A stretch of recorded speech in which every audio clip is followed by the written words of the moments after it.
Hello viewers, well PSVR2 will be upon us in the next few days. I know many of you on this channel in particular who are going out and buying one for day one will be looking forward to Gran Turismo 7, which no doubt will be spectacular on the system.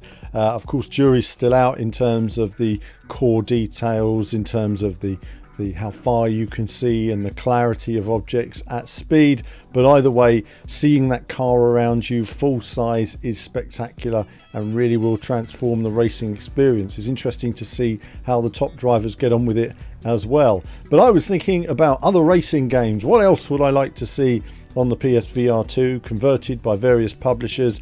I thought I'd note a few of those here today, and I've mixed a few up with games I'd like to see, games that we probably won't see, and PSVR games that I'd like to see upgraded to PSVR2. Let's kick off then. Dirt 5. Obviously Dirt 5, it's a fun racing game, great graphics. Codemasters have proved that they're able to adapt the VR. I think this would be really nice to see this upgraded for the not only is it available in different formats, can they find the right balance with the graphics, but it'd be great to see it again upgraded to the PSVR2 with an update as well. So Dirt 5, it's a fun racing game for everybody, not too simulation. It's got all that rugged off-road action, and again, all the elements are there. The next one's also from Codemasters. I'll stick with Codemasters for these first few titles. We've got Dirt Rally 2, which is already available on the PC VR, and again, it would be perfect to see Dirt Rally 2 converted. Probably won't see it because WRC is going to be along at some point this year, and perhaps Codemasters don't want to create any kind of competitor to WRC. However, it would be nice for the VR aspects of Dirt Rally to be converted to PSVR2. I think it would work wonderfully. Next up is Grid Legends. Again, Grid Legends, it's the graphics engine has been well honed over the years, runs very nicely on the PS5. Again, it can be scaled, and it certainly seems like another game that would sit nicely within the world of VR. Of course, there are aspects to motion, maybe slightly less realistic in Grid. That might feel a little bit strange at times compared to the more sim titles that may feel a bit more realistic. But either way, I think it would convert very nicely and have an intense feeling of speed, really putting you in the action. I'd very much like to see that converted as well. Next up from Codemasters, of course, is F1, and we saw a limited release, of course, of VR on the PC there last year. I haven't had a chance to test it on the PC version myself. Either way, VR is the future for me of F1 and F1 esports. I want the drivers in the car, not playing from a T-cam. I still think it's very inauthentic to see esport players playing from the T-cam. Give esport players an option to play from another view that gives them an advantage, and they'll take it. And that's why I really do feel they should be in the car, and VR would enable that to happen. I'm looking forward to seeing F1 2023 with VR on the PSVR2, and I'll be very disappointed if that doesn't happen, because it would be a step forward we'd all like to see, especially given where that graphics engine is. Next up then, Wreckfest. Again, it's just a great game, Wreckfest. If you haven't played it, it's fun, crashing, bashing, smashing cars, action with buses and bikes, buses and lawnmowers and stuff. So there's loads of action in Wreckfest. Again, it would just make you laugh in VR. You'd be in the middle of the action, running the risk of those figure eight tracks and getting T-boned by some enormous vehicle.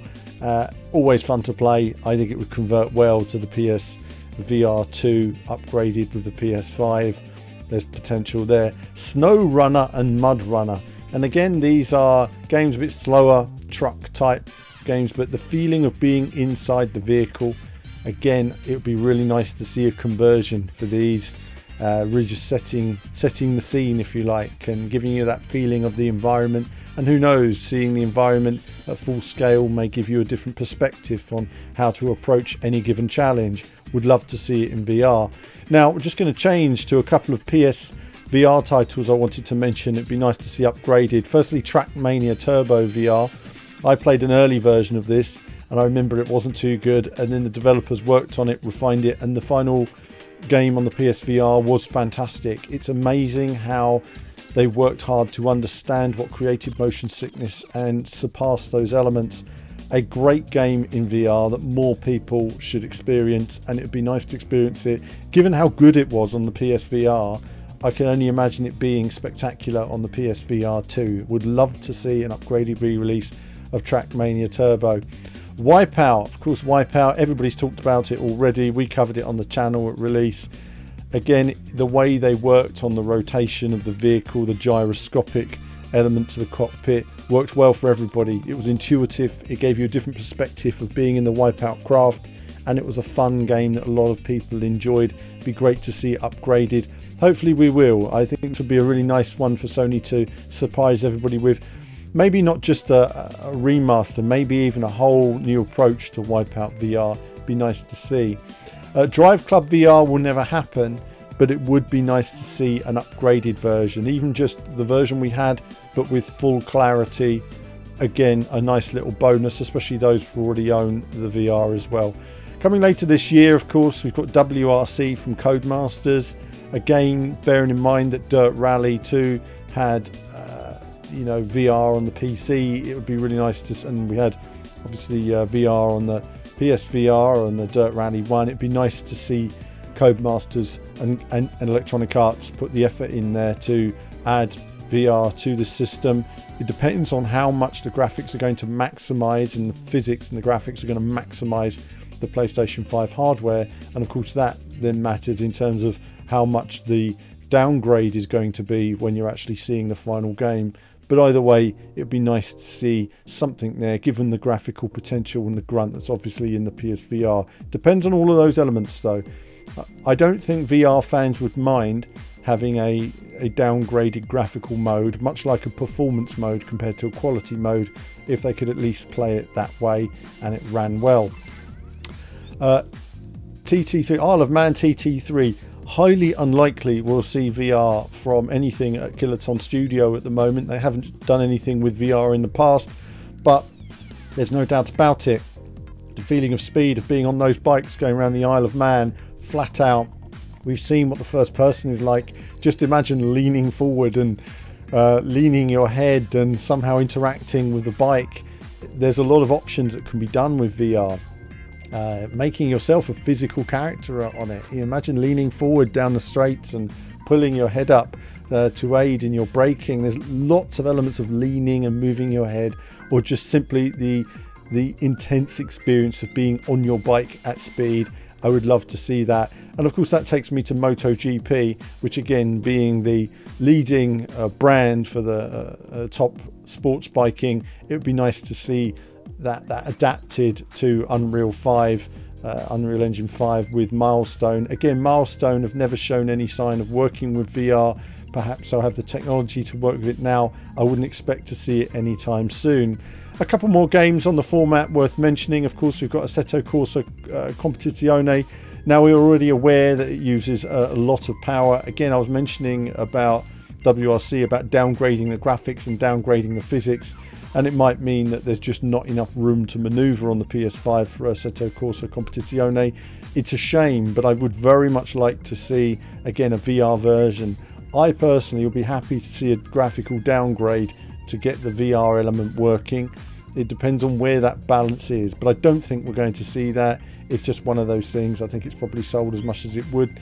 The question is for you viewers watching, for any of these games that don't have VR, would you be prepared to pay an extra £5 or £10 more to have VR added to your game? Do let me know in the comments, because I think that's interesting for publishers to know, to add that additional investment if it's a paid DLC. Of course, other games I would mention are the Crew Motorfest coming later this year against an open world game, and again it's probably unlikely, given the type of technology that they're using, that VR could be implemented on a PS5. The performance isn't there yet. And of course then at some point we may have Test Drive Unlimited Solar Crown, and again that's going to be similar to the Crew Motorfest in the sense that these open world games require an awful lot of performance, and the downgrade may be significant if they're maximising the hardware. Elsewhere, of course, we have IndyCar that was supposed to be coming out and isn't, but I hope that if they do release IndyCar, they add the VR element there, as well as the British Touring Car Championship. Both games which would benefit hugely. I'm probably going to show some Codemasters Toka touring car or something, because I don't have any footage and we don't know what's happening with that as well. So in terms of racing games, do let me know what racing games you would like to see. In another video, I'm going to look at some of my dream games I'd love to see upgraded to VR. What kind of experiences there are out there, just being in that world as I play, as well as keeping an eye on the new releases as well. But that's it from me for now. As ever, more soon.